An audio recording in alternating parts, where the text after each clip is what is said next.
তা আটকালেন কেন? আটকায় আছি, না হলে তো তোমরা। আমরা আপন দুই বোনই। আচ্ছা, আপন। হ্যাঁ, তোমার মাসখানিক আগে আমাদের জ্ঞাতি গোষ্ঠীতে অনেক লোকজন মারিছেন। না তো, হ্যাঁ মারিছেন। কোথায় মেরেছি? হুজুর মারিছেন, আমরা মিথ্যে কথা বলছি না। এই না, মারিনি আমি। ফাউ কথা কম বলো। আমি মারিছেন। আমি ওই সাইডে কি গেছি নাকি? ওই সাইডে কি রুগী দেখেছি তাই আমি মারিছি? আপনারা আটকাইছেন, আটকিয়ে মারিছেন। না না, আমি কাউকে মারি। আমরা আপন দুই বোনই। আচ্ছা, এবার বলো, তোমরা থাকো কোথায়? ওখানেই থাকো? আমরা বহুত দূরে থাকি। ওখানে কতদিন আসছো? আমরা কাবিলপুরে থাকি বেশি। কাবিলপুর কোন জায়গা? হ্যাঁ। আচ্ছা, যাই হোক, ওখানে কতদিন আসছো? ওই জায়গায় এই তো সপ্তাহখানেক আছি। আচ্ছা, ওই রেশমার শরীরে ঢোকো কেন তোমরা? রক্ত খাই, মহিলা তাই। আচ্ছা, আমাদের ছেড়ে দেন। তোমাদের বাবা মা কোথায় থাকে? কোথায় আছে আমরা বলতে পারবো না, আমরা খুব ছোটোবেলার থেকে সাইটই থাকি, আচ্ছা, ঠিক আলাদা। বুঝছেন? কি করছো ওই রেশমাকে? ওনাকে রাত হলে ভয় দেখাই, বাথরুমে গেলে ভয় দেখাই, বুঝছেন? হ্যাঁ। ওনার শরীরে ঢুকে রক্ত খাই, ওনার চোখ মুখ জ্বালা পোড়া করে দিই, অন্ধকার ঝাপসা ঝাপসা দেখাই দিই, বুঝছেন?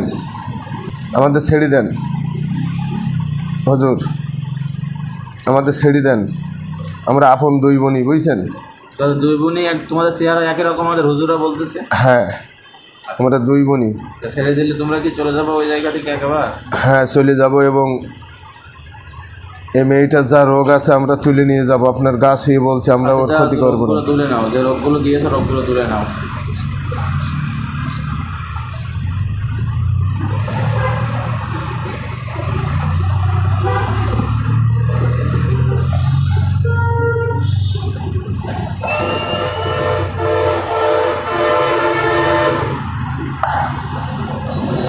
হ্যাঁ হাফিজ সাহেব, তোলা হয়েছে সব?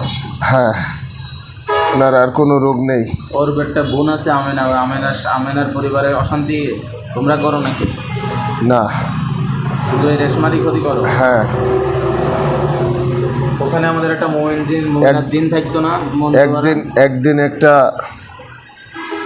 অশান্তি বাঁধিয়ে দিয়েছিলাম। ওরা তো দুই বোনই, বুঝছেন? হ্যাঁ।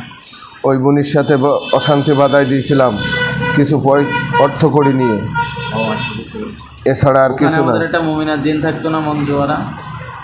সে মঞ্জুয়ারা জিন ওখানে নেই, চলে গেছে। হ্যাঁ, ওনার নিজের দেশে স্থানে চলে গেছে। আচ্ছা হুজুর, এদেরকে আমি আল্লাহর হাওলায় দিয়ে দিই নাকি? না, এদেরকে বন্দি করে রেখে দেন হাফিজ সাহেব। এদেরকে আমি আল্লাহর হাওলায় দিয়ে দিই, অর্থাৎ বন্দি করে রেখে দিই। বহুত দূরে রেখে দেন। এরা যদি কোনোদিন ভালো হতে পারে সেই দিন বের হতে পারবে, আর ভালো না হলে বের হতে পারবে না। আল্লাহ রব্বুল আলমিনের ইচ্ছার উপরে ছেড়ে দিলাম। কাজটা ভালো করলেন না হাফিজ সাহেব। যদি কোনোদিন তোমরা ভালো হতে পারো, অটোমেটিক তোমাদের খাঁচা খুলে যাবে। যদি নিয়ত করো, তোমাদের পৃথিবীর এমন কেউ নেই, কোনো হুজুর নেই তোমাদের বন্দি করে রাখবে। আর নিয়ত যদি খারাপ করো, তাহলে কোনোদিন বের হতে পারবে না তোমরা।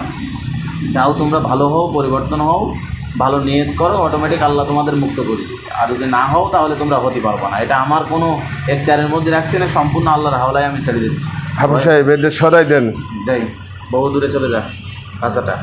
এদের খাঁচাটা মজবুত হয়ে যায়, কোনো রকম জাদুবিদ্যা কোনো কিছু করে বা বাইরের কেউ এদেরকে মুক্ত করে নিয়ে যেতে পারবে না। আমি যাও, বহু দূরে চলে যাও। বিসমিল্লাহ, আল্লাহু আকবার।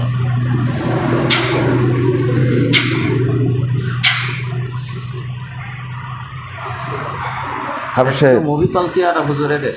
হাফিজ সাহেব, হাফিজ সাহেব, ওখানে কোনো মুমিন জিন ওখানে নেই, বুঝছেন? হ্যাঁ। তবে মেয়েটার কিন্তু তলপেটে ব্যথা আছে এবং যন্ত্রণা ব্যথা, বুঝছেন? হ্যাঁ। আর গা হাত পা জ্বালা পোড়া এবং পেশাবে জ্বালা পোড়া আছে প্রচণ্ড। তবে রুগীটা যেন বাইরে একা একা না যায়, সমস্যা ওনাকে, বুঝছেন? আচ্ছা, ঠিক আছে। দেখি নেক্সট টাইমে মানে কথা হলে আমি ওদের এগুলো বলে দিচ্ছি সব, ঠিক আছে? কথাগুলো বলে দিবানি। হ্যাঁ, মেয়েটা অত্যন্ত রাগী, বুঝছেন?